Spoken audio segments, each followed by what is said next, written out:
Have you ever wondered what happens when love, duty, destiny, and a growing darkness all collide on the same night? Tonight's tale begins under a cold moon, a moon that watches everything but speaks nothing. The courtyard is silent, the shadows are long.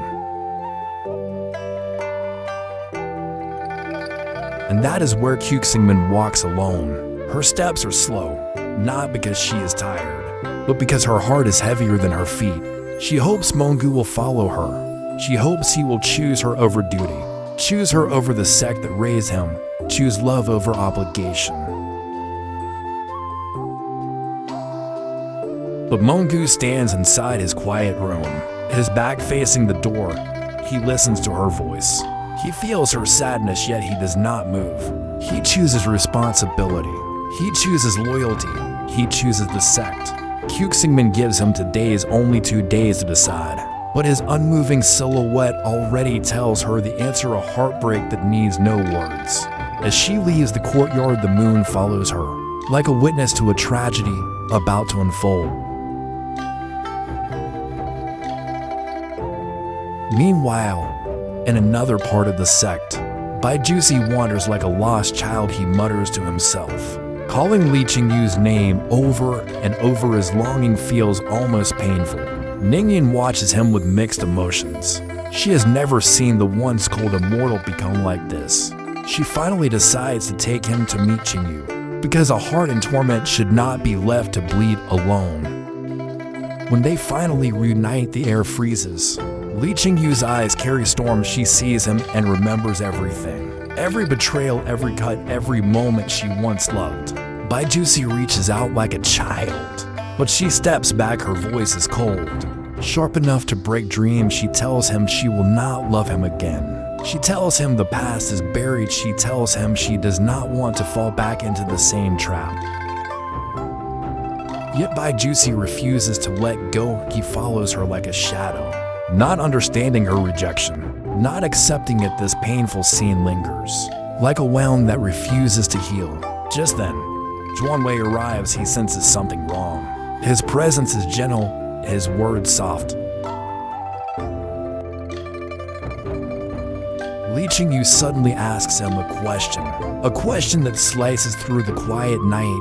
Have you ever fallen in love? Jiang freezes. Memories rise. Memories of Qingying, a name he does not say. But the moment he hesitates, Qingyu understands everything.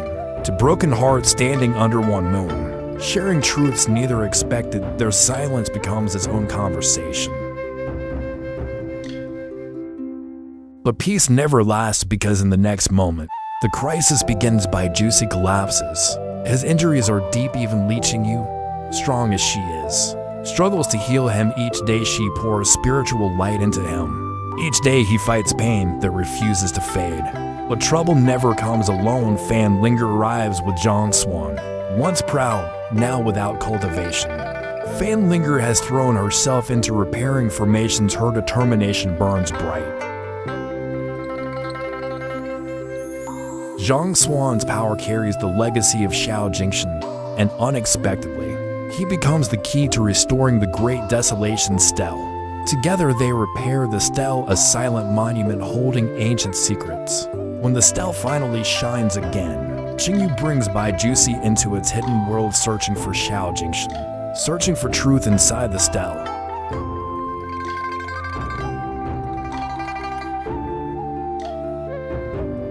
They see a strange illusion day after day.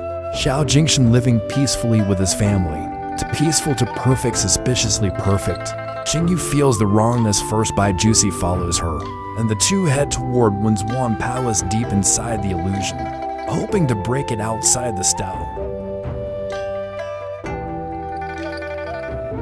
Fan Linger stops Jiang Swan. She knows he still holds feelings for Qingyu, feelings he hides behind silence, but she also knows destiny. And destiny says Qingyu and Baijusi belong together.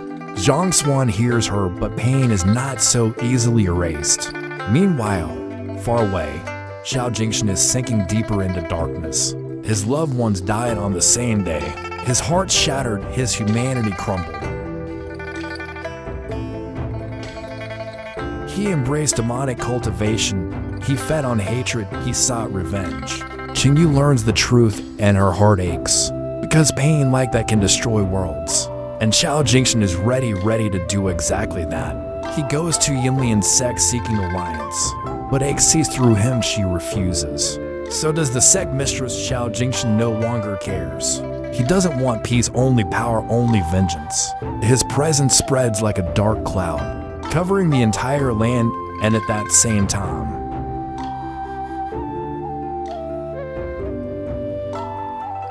the world begins shaking. Souls drift from bodies, villagers panic. Sect members whisper in fear. Strange storms rise, a disaster approaches. Fan Jiaojiao rushes toward the prison law's void.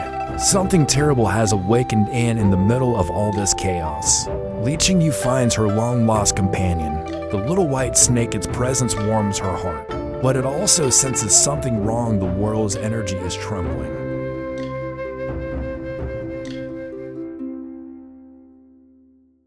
A catastrophe waits late that night. Qingyu whispers her fears to the little snake. The moon listens, the wind listens, but the night gives no answers. Then Xingmin appears. She is desperate. She begs Qingyu for help.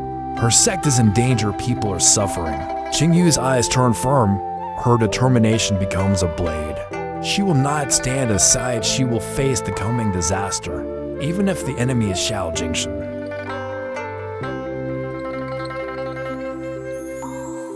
The signs are clear. The storm is coming, and nothing will ever be the same. And so we reach the edge. The moment before chaos explodes. What will happen next? Who will survive? Who will fall?